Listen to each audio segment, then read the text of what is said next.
வணக்கம். Round 2 இன்னைக்குலேருந்து start ஆகுது. Round 2ல இருக்க ஸ்டூடெண்ட்ஸ்க்கு வந்து நிறைய சந்தேகம் வரும். குறிப்பாக பார்த்தீங்க அப்படின்னா ரவுண்ட் 1லேருந்து ரவுண்ட் 2க்கு ஸ்டூடெண்ட்ஸ் வருவாங்களா, அப்படி வருவாங்கன்னா எத்தனை ஸ்டூடெண்ட்ஸ் வருவாங்க அப்படிங்கிற சந்தேகம் இருக்கும். அதே மாதிரி பார்த்தீங்க அப்படின்னா ரவுண்ட் 2ல எக்ஸ்பெக்டட் ஆப்சன்டீஸ் வந்து அதிகமாக இருக்குன்னு சொல்கிறாங்க. அது உண்மையா அப்படிங்கிறதையும் பார்க்கலாம்.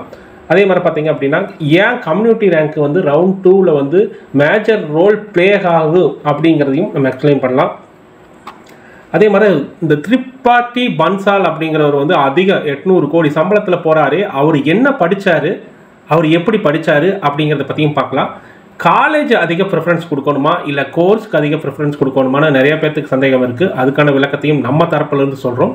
அதுபோக சில டவுட்ஸ் எல்லாம் உங்களுக்கு வரும். கவுன்சிலிங் முறைப்படி என்னென்ன டவுட்ஸ் வரும் அப்படின்னு பார்த்தீங்க அப்படின்னா 7.5 ரிசர்வேஷன் இருக்கிற ஸ்டூடெண்ட்ஸ் வந்து கண்டிப்பாக வந்து 2 அலாட்மெண்ட் ஃபில் பண்ணணுமா, அப்படி ஃபில் பண்ணால் எந்த அலாட்மெண்ட்டில் எங்களுக்கு சீட்டு கிடைக்கும் அப்படிங்கிற கொஷின்ஸ் கேட்குறீங்க. அதே மாதிரி பார்த்தீங்க அப்படின்னா நான் வந்து சாய்ஸ் ஃபில்லிங் பண்ணுறேங்க சார், 26, 27, 28 அப்படின்னு 3 நாளில் சாய்ஸ் ஃபில்லிங் பண்ணுறேன். 28ஆம் தேதி 5 மணிக்குள்ளே ஃப்ரீஸ் பண்ண சொல்கிறாங்க. ஒருவேளை நான் வந்து லாக் பண்ணாமல் ஃப்ரீஸ் பண்ணாமல் விட்டுட்டுனா என்ன ஆகும் அப்படிங்கிற கொஷின்ஸ் கேட்குறீங்க. அதுக்கான பதிலையும் பார்க்கலாம். அதே மாதிரி நான் சாய்ஸ் ஃபில்லிங் பண்ணுறேங்க சார், 26, இன்னைக்கு ஆரம்பிக்குது, 26, 27, 28 3 நாளைக்கு சாய்ஸ் ஃபில்லிங் நடக்குது. நான் 26ஆம் தேதியே எனக்கு தெரியாமல் லாக் பண்ணிடுறேன், அதை அன்லாக் பண்ண முடியுமா அப்படின்னு சிலர் கேட்குறீங்க. அதையும் பண்ணலாம். அது எப்படி பண்ணலாம் அப்படிங்கிறதையும் சொல்கிறேன். அதே மாதிரி சாய்ஸ் ஃபில்லிங் பண்ணிட்டு இருக்கும்போது ஃபஸ்ட் டே முடிஞ்சதுலையுமே இந்த உங்கள் சாய்ஸை வந்து உங்கள் ஃப்ரெண்ட்ஸோ இல்லை வந்து உங்களுக்கு குருவாக இருக்கிறவங்களுக்கோ உங்களுக்கு எக்ஸ்பர்ட்ஸ்ன்னு நினைக்கிறவங்களுக்கோ சென்ட் பண்ண முடியுமா, டவுன்லோட் பண்ணி பிடிஎஃபாக டவுன்லோட் பண்ணி சென்ட் பண்ண முடியுமானா கண்டிப்பாக முடியும். அது எப்படிங்கிறதையும் நான் சொல்கிறேன். நான் வந்து சீட்ஸை கன்ஃபார்ம் பண்ணணுமா, சாய்ஸ் ஃபில்லிங் முடிஞ்சதுக்கப்புறம் உங்களுக்கு வந்து அலாட்மெண்ட் வரும். ஸோ அதை வந்து நான் கன்ஃபார்ம் பண்ணணுமா, ஒருவேளை நான் கன்ஃபார்ம் பண்ணலைன்னா என்ன ஆகும் அப்படிங்கிற கொஷின்ஸ் கேட்குறீங்க. அதுக்கான பதிலையும் பார்க்கலாம். சார் நான் சாய்ஸே நான் ஃபில் பண்ணலை சார், மறந்துட்டேன், செகண்ட் ரவுண்ட் அட்டன் பண்ண முடியுமா? அதே மாதிரி செகண்ட் ரவுண்டில் ஒருவேளை நான் சாய்ஸ் ஃபில்லிங் பண்ணுறதுக்கு மறந்துட்டேன் அப்படின்னா தேர்ட் ரவுண்ட் அட்டன் பண்ண முடியுமா அப்படிங்கிற மாதிரி சில கொஸ்டின்ஸ் வருது. அதுக்கான பதிலையும் நம்ம பார்க்கலாம். ஸோ ஃபஸ்ட்லேருந்தே வந்துடலாம். ஸோ ரவுண்ட் 1லேருந்து ரவுண்ட் 2க்கு வந்து எத்தனை பேர் வருவாங்க அப்படிங்கிறத பார்த்தீங்க அப்படின்னா மினிமம் ஒரு 3000 to 3000க்கு மேலே தான் வந்து ஸ்டூடெண்ட்ஸ் ரவுண்ட் 1லேருந்து ரவுண்ட் 2க்கு வருவாங்க. அதாவது நார்மலாக பார்த்தீங்க அப்படின்னா அந்த 190க்கு மேலே 190லேருந்து 200 வரல எடுத்தவங்களுக்கு எந்த பிரச்சனையும் இருந்திருக்காது. அந்த 190 கீழே 180 அந்த சம்திங் இருக்கிறவங்களுக்கு வந்து சாய்ஸ் ஃபில்லிங்கில் சாய்ஸஸ் வந்து அதிகமாக வைக்காதனால நிறைய பேர்த்துக்கு நோ அலாட்மெண்ட் வந்துருச்சு. அவங்க அப்போர்ட் மூமெண்ட் கொடுத்துமே வந்து அவங்களுக்கு நோ அலாட்மெண்ட் தான் வந்திருக்குது. ஸோ அந்த மாதிரி சமயத்தில் இருக்கிறதுனால அவங்க வந்து அடுத்த ரவுண்டான ரவுண்ட் 2க்கு வரக்கான சான்சஸ் தான் அதிகமாக இருக்குது. ஸோ அந்த டைமில் we had to cope up. Round 2ல இருக்கிற ஸ்டூடெண்ட்ஸ் வந்து had to cope up with round 1. அவங்க வந்து அவங்களுக்கு அதிக ப்ரியாரிட்டி இருக்குது. அவங்க தான் ஃபஸ்ட்டு சீட்ஸ் எடுப்பாங்க. அதுக்கப்புறம் தான் வந்து உங்களுக்கான அந்த சீட்ஸ் வரும். ஏன்னா ரேங்கிங் படி அவங்க தான் ஃபஸ்ட்டு இருக்காங்க. ஸோ அடுத்தது வந்து பார்த்தீங்க அப்படின்னா ரவுண்ட் 2ல வந்து மேக்ஸிமம் ஆப்சன்டீஸ் வருவாங்க அப்படிங்கிறத நாங்கள் எக்ஸ்பெக்ட் பண்ணுறோம். ஏன் அப்படின்னா பார்த்தீங்க அப்படின்னா ரவுண்ட் 2ஓட ரேஞ்சே பார்த்தீங்க அப்படின்னா ஸோ 149லேருந்து 179 வரல இருக்குது அப்படின்னா ஸோ இந்த ஆசிலேஷனில் இருக்கிற நல்லா படித்தவங்க நல்லா படிக்காதவங்க அப்படிங்கிற மாதிரியே ஒரு ஆசிலேஷனில் இருக்கும்ல, இவங்களில் நிறையா பேர் போய் என்ன இருப்பாங்க அப்படின்னா மேனேஜ்மெண்ட் கோட்டாவில் ஜாயின் பண்ணியிருப்பாங்க. ஸோ சேஃபர் ஜோனுக்காக அவங்க வந்து கவுன்சிலிங்கும் அட்டன் பண்ணுவாங்க, சாய்ஸ் ஃபில்லிங் பண்ணுவாங்க. சாய்ஸ் ஃபில்லிங் பண்ணி அவங்களுக்கு அந்த மேனேஜ்மெண்ட் கோட்டாவில் கிடைச்ச சீட்டோட நல்ல சீட்ஸ் கிடைச்சதுன்னா they will go with counselling seats. இல்லை அப்படின்னா மேனேஜ்மெண்ட் சீட்லாம் போகிற ஐடியாவில் இருக்கிறாங்க. ஸோ அந்த மாதிரி சூழ்நிலையில் நம்பர் ஆஃப் ஆப்சன்டீஸ் வந்து அதிகமாகறதுக்கான சான்சஸ் அதிகமாக இருக்குது. நார்மலாக இங்கே பார்த்தீங்க அப்படின்னா ஒரு 98,000 பேர் எக்ஸ்பெக்ட் பண்ணுறாங்க. ஆனால் இங்கே ஒரு 2000 3000 சேர்ந்துச்சு அப்படின்னா 1,00,000 பேர் ரவுண்ட் 2ல வந்து இருக்கிறாங்க அப்படின்னா ஆல்மோஸ்ட் ஒரு 20 to 30,000 பேர் சீட்ஸ் எடுக்க மாட்டாங்க. மொத்தமாக பார்த்தீங்க அப்படின்னா ஒரு 60 to 70,000 சீட்ஸ் தான் வந்து ரவுண்ட் 2ல ஃபில் ஆகும் அப்படிங்கிற எக்ஸ்பெக்டேஷன்ஸ் இருக்குது. ஸோ அந்த மாதிரி சூழ்நிலையில் நம்பர் ஆஃப் ஆப்சன்டீஸ் வந்து ரவுண்ட் 2ல இன்க்ரீஸ் ஆகிற சான்சஸ் தான் அதிகமாக இருக்குது. ஸோ அப்புறம் வந்து கம்யூனிட்டி ரேங்க் ஏன் வந்து ரவுண்ட் 2ல வந்து அதிகமாக மேஜர் ரோல் ப்ளே ஆகும் அப்படின்னு சொல்கிறோம் அப்படின்னு பார்த்தீங்க அப்படின்னா கம்யூனிட்டி ரோல் அப்படின்னு பார்த்தீங்க அப்படின்னா ஓசி சீட்ஸ் எல்லாமே வந்து உங்களுக்கு வந்து ரவுண்ட் 1லேயே முடிஞ்சிருக்கு. ஆல்மோஸ்ட் நல்ல tier 1 college, tier 2, even tier 2ன்னு சொல்லப்படுற காலேஜில் இது ஓசி சீட்ஸு மேஜர் டிபார்ட்மெண்ட்ஸில் முடிஞ்சிருக்கு. சிஎஸ்சி, ஐடி, ஆர்டிஃபிஷியல் இன்டெலிஜென்ஸ் இந்த மாதிரி டிபார்ட்மெண்ட் தான் இப்போ பூமிங் இருக்குது. ஈவன் இசிஇ, ட்ரிபிள் வரலுமே பார்த்துருந்தீங்க அப்படின்னா ஓசி சீட்ஸ் எல்லாமே முடிஞ்சிருக்கு. ஸோ ஓசி சீட்ஸை முடிஞ்சதுனால இப்போ வரது எல்லாமே கம்யூனிட்டி ரேங்கை டார்கெட் பண்ணி தான் வைப்பாங்க. சரி, நீங்கள் ஓசி சீட்ஸ் முடிஞ்சதில் வந்து உங்களுக்கு கம்யூனிட்டி ரேங்க் இருந்துச்சுன்னா கண்ணமூடிட்டு எடுத்துடலாம். ஏன்னா ஓசி சீட்ஸே வந்து எடுத்திருக்காங்க அப்படின்னா உங்களை விட ஹையர் ரேங்க்ல இருக்கிறவங்க தான் ஓசி சீட்ஸ் எடுத்திருக்காங்க. உங்களுக்கு அதே சீட்ஸ் வந்து உங்களுடைய கம்யூனிட்டி ரேங்க் மூலம் அந்த அட்வான்டேஜ் மூலம் கிடைக்குது அப்படின்னா நீங்கள் கண்டிப்பாக வந்து அந்த சீட்ஸ் எடுத்துக்கலாம். ஸோ ஓசி எல்லாம் எங்கெங்க 0 இருக்கோ இல்லை ஆல்மோஸ்ட் ஃபில் ஆகிருந்தோ அங்கெல்லாம் நீங்கள் வந்து கான்சன்ட்ரேட் பண்ணலாம். ஏன்னா அது நல்ல காலேஜோ இல்லை நல்ல கோர்ஸாக இருக்கிறங்காட்டி தான் வந்து ஓசி ஸ்டூடெண்ட்ஸ் கொஞ்சம் அனலைஸ் பண்ணி எடுத்திருப்பாங்க. ஸோ அந்த மாதிரி இருக்கிறத நீங்களும் ஒரு தடவை அனலைஸ் பண்ணிவிட்டு சூஸ் பண்ணலாம். ஸோ அது ஒரு மேஜர் அட்வான்டேஜ் கூட உங்களுக்கு. இப்போ வந்து நியூஸில் பார்த்தீங்க அப்படின்னா இந்த திரிபாத் பன்சால் அப்படிங்கிறவர் வந்து நிறையா கேள்விப்பட்டு இருக்கிறோம். ஸோ அவர் வந்து பார்த்தீங்க அப்படின்னா 850 கோடி சம்பளத்தில் வந்து இப்போ வந்து ஃபேஸ்புக் அதாவது மெட்டா நிறுவனத்தில் ஜாயின் பண்ணியிருக்கிறாரு. அவர் வந்து பார்த்தீங்க அப்படின்னா இதுக்கு முன்னாடி OpenAI, கூகுள், மைக்ரோசாஃப்ட் இது எல்லா நிறுவனத்திலையும் வேலை செஞ்சிருக்காரு. இப்போ 850 கோடி சம்பளத்தில் மெட்டாக்கு போயிருக்காரு அப்படிங்கிறாரு. இந்த 850 கோடிங்கிறது வந்து ஒரு வருஷத்துக்கான சம்பளம் இல்லை, இது மல்டி இயருக்கான சம்பளம் தான். 850 கோடி 850 கோடிங்கிறது ரொம்ப அதிகம் தான். இவருடைய பேக்ரவுண்ட் என்ன பார்த்தீங்க அப்படின்னா ஆக்சுவலாக இவர் வந்து இந்தியாவில் பிறந்தவர் தான். ஐஐடியில் வந்து பார்த்தீங்க அப்படின்னா MSc maths and MSc computer science படிச்சிருக்காரு. ஸோ அதுக்கப்புறம் மாஸ்கட் யூனிவர்சிட்டியில் PhD இன் கம்ப்யூட்டர் சயின்ஸ் முடிச்சிருக்காரு. ஸோ இவருடைய பேசிக்கே மேத்தமேட்டிக்ஸ் அண்ட் ஸ்டாட்டிஸ்டிக்ஸ் தான். So one of the top 100 artificial intelligence அந்த LLM கிரியேட் பண்ணுறாங்களே அதில் இவரும் ஒருத்தர் அப்படிங்கிறதுனால தான் வந்து மெட்டா நிறுவனத்தில் வந்து இன்னும் வந்து அவங்க வந்து ஒரு பிளாட்ஃபார்ம் கிரியேட் பண்ணல, LLM பிளாட்ஃபார்மே கிரியேட் பண்ணல. இவன் கூகுள் வந்து ஜெமினி இருக்குது, மைக்ரோசாஃப்டில் OpenAI இருக்குது, அதே மாதிரி DeepSeek இருக்குது. ஸோ இதுக்கு இணையாக இவங்க வந்து ஈவன் ட்விட்டருக்கு இது அந்த குரூப் ஒன்று அப்படின்னு சொல்லி அவங்க ஒரு ஆர்டிஃபிஷியல் இன்டெலிஜென்ஸ் வச்சுருக்காங்க. ஆனால் ஃபேஸ்புக் வந்து இன்னும் வந்து ஆர்டிஃபிஷியல் இன்டெலிஜென்ஸில் அதிகமாக அந்த பிளாட்ஃபார்மே கிரியேட் பண்ணுறதுனால அவங்க அந்த ஆர்டிஃபிஷியல் இன்டெலிஜென்ஸ் எக்ஸ்பர்ட்ஸ் அப்படிங்கிறவங்க வந்து நிறையா பேர்த்த ரெக்ரூட் பண்ணிட்டு இருக்கிறாங்க. அவங்களே வந்து இப்போ வந்து சூப்பர் இன்டெலிஜென்ஸ் லேபில் வந்து சூப்பர் இன்டெலிஜென்ஸ் பீப்புள் டீம் அப்படின்னு ஒன்று புதுசாக ஆரம்பிச்சிருக்காங்க. மார்க் ஜுகர்பர்க் தலைமையில் சூப்பர் இன்டெலிஜென்ஸ் டீம் அப்படிங்கிற ஆரம்பிச்சிருக்கிறதுல இவர் திரிபாத் பன்சால் வந்து ஒன் ஆஃப் தி ஜாயினியாக வந்து இவர் வந்து OpenAIலேருந்து அங்கே போகிறாரு. இவருடைய சம்பளம் வந்து 850 கோடிங்கிறாங்க. அதில் வந்து உங்களுக்கு வந்து பார்த்தீங்க அப்படின்னா மேஜராக வந்து அவருக்கு வந்து ஷேர்ஸ் கொடுப்பாங்க, மெட்டா ஷேர்ஸ் எல்லாம் கொடுப்பாங்க. ஸோ அவருக்கு வந்து பணமாக கொடுக்க மாட்டாங்க, மெட்டா ஷேர்ஸ் வந்து நிறைய கொடுத்துருப்பாங்க. அந்த மெட்டா ஷேர்ஸோட மதிப்பு வந்து இவ்வளவுக்கு அப்படிங்கிறத வந்து சொல்லியிருக்காங்க. இது எல்லாமே நியூஸ் பேப்பர் ஷேர்ஸில் வந்தது தான். 850 கோடியில் மெட்டா நிறுவனத்தில் இந்தியர் வந்து ஐஐடி கான்பூரில் படித்தவர் 2 பட்டம் வச்சுருக்காரு. அதாவது MSc maths and statistics, MSc in computer science, அதே மாதிரி PhD இன் கம்ப்யூட்டர் சயின்ஸ்.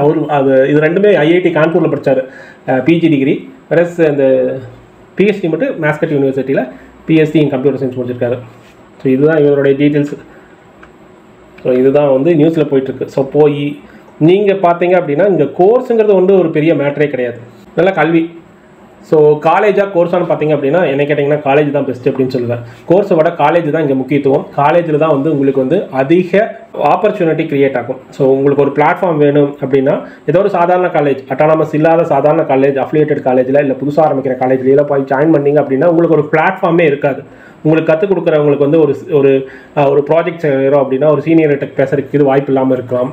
அப்புறம் பார்த்தீங்க அப்படின்னா உங்களுக்கான ஆப்பர்ச்சுனிட்டி வந்து இருக்காது. ஒரு முதலே பில்ட் பண்ண ப்ராஜெக்ட்ஸ் போய் பார்த்து அதை ஸ்டடி பண்ணுறதுக்கான மெட்டீரியல்ஸ் உங்களுக்கு இருக்காது. ஸோ அதனால் புதுசாக ஆரம்பிக்கிற காலேஜ்லையோ இல்லை அஃபிலியேட்டட் காலேஜ்லையோ போய் ஜாயின் பண்ணுறதுக்கு முன்னாடி அட்டானமஸ் காலேஜ், NBA, NAC இது மாதிரி வாங்கின காலேஜில் ஜாயின் பண்ணிங்க அப்படின்னா பிளேஸ்மெண்ட் ஆப்பர்ச்சுனிட்டிஸும் நல்லாயிருக்கும். ஸோ அதனால் என்ன கேட்டிங்க அப்படின்னா பெஸ்ட்டு காலேஜஸ் சூஸ் பண்ணுங்கள், அதுக்கப்புறம் கோர்சஸ் சூஸ் பண்ணுங்கள். சில ட்ராப்ஸ் எல்லாம் வந்து நடந்துட்டுருக்கு. இப்போ என்ன அப்படின்னா புதுசாக ஆரம்பிக்கிற காலேஜ்லையோ இல்லை வந்து முதலே இருக்கிற அஃபிலியேட்டட் காலேஜ்லேயே என்ன பண்ணுறாங்க அப்படின்னா நீங்கள் ஒரு 170, 165 எல்லாம் வாங்கினீங்க அப்படின்னா உங்களுக்கு வந்து டியூஷன் ஃபீஸில் இவ்வளோ வெய்வர் தரோம், அவ்வளோ வெய்வர் தரோம் அப்படிங்கிற மாதிரி சொல்லிட்டு இருக்காங்க. ஃபீஸ் நம்மளால் கட்ட முடியாது அப்படின்னு நினைக்கிறவங்க வந்து ஜாயின் பண்ணுறதுக்கான ஆப்பர்ச்சுனிட்டியாக பார்க்கலாம். ஆனால் ஃபீஸ் கட்ட முடிஞ்சு நம்மளால் ஒரு நல்ல காலேஜில் படிக்க முடியும் அப்படின்னு நினச்சிங்க அப்படின்னா கண்டிப்பாக வந்து ஒரு நல்ல அட்டானமஸ் காலேஜ், NBA, NAC நல்ல பிளேஸ்மெண்ட் இருக்கிறத பார்த்து ஜாயின் பண்ணுங்கள். ஸோ டவுட்ஸில் பார்த்தீங்க அப்படின்னா 7.5 கண்டிப்பாக வந்து 2 லிங்க்கில் வந்து நீங்கள் சாய்ஸ் ஃபில்லிங் பண்ணுங்கள். 2 லிங்க்கில் வந்து உங்களுக்கு எது ஃபஸ்ட்டு அலாட்மெண்ட்டில் ஆகுதோ அதில் வந்து உங்களுக்கு வந்து சூஸ் பண்ணிக்குவாங்க. சாய்ஸ் வந்து நீங்கள் லாக் பண்ணல அப்படின்னா 26th, 27th, 28th, 5 PM வந்து அதே வந்து ஃப்ரீஸ் ஆகிக்கு. என்ன கேட்டிங்க அப்படின்னா நீங்களே ஃப்ரீஸ் பண்ணிடுங்க. அப்போ தான் உங்களுக்கு வந்து மன திருப்தியாக இருக்குது. நடுவில் போய் யாராச்சும் மாற்றிடுவாங்களோ அப்படிங்கிற சந்தேகம் வந்து எப்பவுமே இருக்குது. ஸோ ஒரு 4 மணி 3 மணிங்கிற போது நீங்களே வந்து ஃப்ரீஸ் பண்ணி விட்ருங்க. அதான் வந்து பெட்டர். கடைசி நாள் 4 மணி 3 மணிக்கு முடிக்காது. ஸோ முன்னாடியே நீங்கள் வந்து சாய்ஸ் ஃபில்லிங் வந்து லாக் பண்ணிட்டீங்க அப்படின்னா you have to go for TFC centre போய் அங்கே போய் அன்லாக் பண்ணிங்கன்னா மட்டும்தான், ஒரு லெட்டர் எழுதி கொடுத்து உங்கள் ஆதார் சப்மிட் பண்ணிங்க மட்டும்தான் வந்து நீங்கள் வந்து அதை அன்லாக் பண்ணிவிட்டு மறுபடியும் சாய்ஸ் ஃபில்லிங் பண்ண முடியும். ஸோ கொஞ்சம் ஜாக்கிரதையாக பண்ணுங்கள், லாக்கே பண்ணாதீங்க, கடைசி நேரத்தில் பண்ணுங்கள். அப்படி பண்ணாலும் Can I download the choices in between choice filling days? Of course. நீங்கள் வந்து சாய்ஸ் ஃபில்லிங் இன் பிட்வீன் டேஸில் ஒரு நாள் 2 நாளுக்கு முன்னாடி வந்து நீங்கள் வந்து சாய்ஸ் ஃபில்லிங் ஃபஸ்ட் நாள் பண்ணிவிட்டு அதை டவுன்லோட் பண்ணி நீங்கள் அனலைஸ் பண்ணலாம், பிரிண்ட் அவுட் எடுத்து அனலைஸ் பண்ணலாம், அதை டவுன்லோட் பண்ணி மற்றவங்களுக்கு சென்ட் பண்ணி அவங்களோட ஒப்பீனியன் கேட்குறதுனால கேட்கலாம். So it's up to you. ஆனால் பிடிஎஃப் வந்து டவுன்லோட் பண்ண முடியும். It's mandatory to confirm my seats. Of course வந்து நீங்கள் வந்து சீட்ஸ் வந்து நீங்கள் வந்து கண்டிப்பாக வந்து நீங்கள் கன்ஃபார்ம் பண்ணல அப்படின்னா என்ன ஆகும் அப்படின்னா அதே ஆட்டோமேட்டிக்காக அந்த சீட்ஸ் வந்து மற்றவங்களுக்கு அலாட் ஆகிடும். அடுத்த ரவுண்டில் மற்றவங்களுக்கு அலாட் ஆகிடும். ஸோ அந்த மாதிரி நிறைய பேர் ஃபஸ்ட் ரவுண்டில் மிஸ் பண்ணியிருக்கலாம், அவங்களாம் செகண்ட் ரவுண்டில் வருவாங்க. ஸோ அதனால் வந்து சீட்ஸ் அலாட்மெண்ட் டேயில் வந்து கண்டிப்பாக அதை பாருங்கள். உங்களுக்கான அலாட்மெண்ட் டேஸ் வந்து ஆஃப்டர் சாய்ஸ் ஃபில்லிங்க்கு அப்புறம் வரும். அதுக்கான வீடியோவும் நம்ம கொண்டு வருவோம். So I forgot fill the choices இந்த current round during my turn. What should I do? Choice fill பண்ணல அப்படின்னா அடுத்த ரவுண்டுக்கு தான் டைரெக்டாக போக முடியும். ஸோ வேறு வழியே இல்லை. ஓகேங்களா? So what we can expect in round 2. Round 2ல் வந்திங்கன்னா யாருனாலையும் ப்ரிடிக்ட் பண்ண முடியாது. இந்த ரேங்க்குக்கு இந்த கட் ஆஃப்க்கு வந்து இந்த சீட்ஸ் கிடைக்கும் அப்படின்னு நிறைய எக்ஸ்பர்ட்ஸ் சொல்லிட்டு இருக்காங்க. ஆனால் என்ன கேட்டிங்கன்னா அந்த எக்ஸ்பர்ட்ஸ் ஒப்பீனியன் எல்லாம் இங்கே வந்து செல்லுபடியாகாது. ஏன்னா ரவுண்ட் 1லேருந்து ரவுண்ட் 2க்கு எத்தனை பேர் வராங்கன்னு தெரியாது. ரவுண்ட் 2ல் எவ்வளோ பேர் மேனேஜ்மெண்ட் கோட்டால் ஆல்ரெடி ஜாயின் பண்ணிவிட்டு சாய்ஸ் ஃபில்லிங்கே வராமல் இருக்கிறாங்க அப்படிங்கிறது தெரியாது. ஸோ அதனால் ரவுண்ட் 2ங்கிறது வந்து அன்பிரடிக்டபிள் ஸ்டேஜ் தான். ஸோ அதனால் முடிஞ்ச வரலும் நிறையா சாய்ஸஸ் வைங்க. ஒரு 100 சாய்ஸஸ் 150 சாய்ஸஸ் வைங்க. அப்போ தான் வந்து உங்களுக்கான உங்கள் தகுதி, அதாவது உங்கள் ரேங்க்குக்கான தகுதியான காலேஜ் கிடைக்கும். அதை மிஸ் பண்ணிடாதீங்க. அதே மாதிரி நிறைய தடவை நான் சொல்கிறது என்ன அப்படின்னா 20-60-20 ரேஷியோவில் சாய்ஸ் ஃபில்லிங் பண்ணுங்கள். இந்த 20-60-20 ரேஷியோவை பற்றி உங்களுக்கு தெரியல அப்படின்னா ப்ரீவியஸ் வீடியோஸ் போய் பாருங்கள். நம்ம அதை பற்றி கரெக்டாக சொல்லியிருப்போம். 20ங்கிறது வந்து ட்ரீம் காலேஜ், 60ங்கிறது வந்து ரியாலிட்டி செக்கு, 20ங்கிறது வந்து சேஃபு. அதனால் 20-60-20 ரேஷியோவில் சாய்ஸ் ஃபில்லிங் பண்ணுங்கள். உங்களுக்கு சக்ஸஸ் அதிகமாக கிடைக்கும். உங்கள் தகுதிக்கான உங்கள் ரேங்க்குக்கான காலேஜ் கண்டிப்பாக கிடைக்கும். ஸோ ஆஸ் ஆஃப் நவ் எத்தனை ஸ்டூடெண்ட்ஸ் வந்து ரவுண்ட் 1லேருந்து ரவுண்ட் 2க்கு வர போகிறாங்க அப்படிங்கிறது வந்து எந்த தகவலுமே இல்லை. மேபி இன்னைக்கு தெரியும். அப்போ தான் உங்களுக்கே தெரியும் நம்மளுக்கு போட்டியாக எத்தனை பேர் இன்க்ரீஸ் ஆகிருக்காங்க அப்படிங்கிறதே. ஸோ அதே மாதிரி தான் more students will be join in round 2ல் இருக்கிறவங்களாம் நிறைய பேர் மேனேஜ்மெண்ட் கோட்டாவை நாடி போயிடுவாங்க. அதனால் இங்கே வந்து உங்களுக்கு வந்து சாய்ஸ் ஃபில்லிங் இருக்கான ஆப்ஷன்ஸ் பண்ணுவாங்க நிறைய பேர். அதனால் கடைசி கட்டத்தில் வந்து பார்த்தீங்க அப்படின்னா உங்களுக்கான சாய்ஸஸ் நிறைய இருக்கும். அதையும் யூஸ் பண்ணிக்கோங்க. 7.5 ஸ்டூடெண்ட்ஸ் வந்து ரொம்ப கேர்ஃபுல்லாக இருக்கணும். இங்கே வந்து நீங்கள் இருக்கிற சாய்ஸஸ் எல்லாத்தையுமே கொடுத்துருங்க. 7.5ங்கிற கண்ணுக்கு தெரிஞ்சது எல்லாத்தையுமே கொடுத்துருங்க. ஆனால் அந்த ப்ரிஃபரன்ஸ் ஆர்டர் வந்து நீங்கள் டாப் காலேஜ் எல்லாம் முன்னாடி வச்சுட்டு அதுக்கப்புறம் லீஸ்ட்டாக வந்து கொண்டு வந்துருங்க. அதனால் 7.5 ஸ்டூடெண்ட்ஸ் எல்லாமே இருக்கிற எல்லா சாய்ஸஸுமே வச்சிங்க அப்படின்னா தான் நீங்கள் வந்து உங்களுக்கு வந்து ஃபுல் ஃப்ரீ சீட்ஸ் கிடைக்கும். ஏன்னா 7.5 ஸ்டூடெண்ட்ஸ் பொறுத்த வரலுமே வந்து பார்த்தீங்க அப்படின்னா உங்களுக்கு எல்லா ஃபீஸுமே ஃப்ரீ அப்படிங்கிறதுனால கண்டிப்பாக அந்த சீட்ஸ் வாங்கணும் அப்படின்னா இருக்கிற எல்லா சீட்ஸுமே ஆர்டரில் வச்சுருங்க. அதுக்கப்புறம் ஆனால் ஆர்டரில் வைங்க. கண்ணை மூடிட்டு எல்லா சீட்ஸையும் செலக்ட் பண்ணிவிட்டு ஆர்டரை மட்டும் வைக்காத விட்றாதீங்க. கரெக்டான ஆர்டரில் வைங்க. டாப் காலேஜ் எல்லாம் மேலே, அதுக்கப்புறம் அந்த மீடியம் காலேஜ், அதுக்கப்புறம் கொஞ்சம் லீஸ்டான காலேஜ், டயர் 2 டயர் 3 அப்படிங்கிற மாதிரி அந்த ஆர்டரில் வச்சிங்க அப்படின்னா உங்களுக்கான நல்ல காலேஜ் கிடைக்கும். ஸோ இதுதான் நம்ம ஆல்ரெடி ஸ்ரீபாதி பன்சாலை பற்றி டிஸ்கஸ் பண்ணிட்டோம். ஸோ அவர் என்ன படிச்சிருக்காருன்னு உங்களுக்கு தெரியும். கண்டிப்பாக நம்ம போய் எல்லாருமே CSE, ECE, IT, artificial intelligence தான் உழுகணும்னு அவசியம் கிடையாது.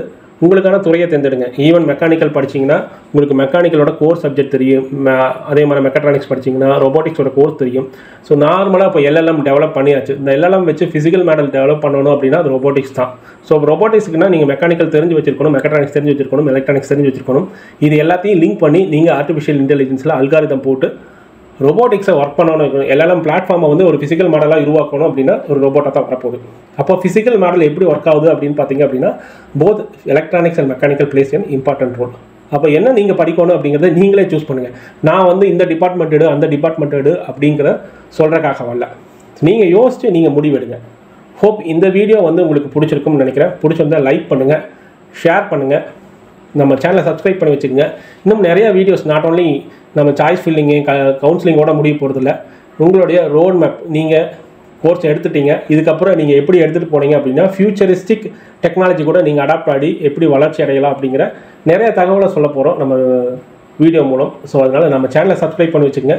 நம்ம ஒரு வாட்ஸ்அப் சேனலும் வச்சுருக்கோம், அதையும் சப்ஸ்கிரைப் பண்ணி வச்சுக்கோங்க. நிறையா சின்ன சின்ன தகவலெல்லாம் அதில் போடுறோம். நம்மளால் வீடியோ போட முடியாத தகவல் எல்லாம் வந்து வாட்ஸ்அப் சேனலில் போடுறோம். ஸோ அதையும் சப்ஸ்கிரைப் பண்ணி வச்சுக்கோங்க. ஹோப் இந்த வீடியோ உங்களுக்கு பிடிச்சிருக்கும்னு நினைக்கிறேன். பிடிச்சிருந்தால் லைக் பண்ணிக்கோங்க. மீண்டும் நல்லதொரு வீடியோவில் சந்திப்போம். நன்றி, வணக்கம்.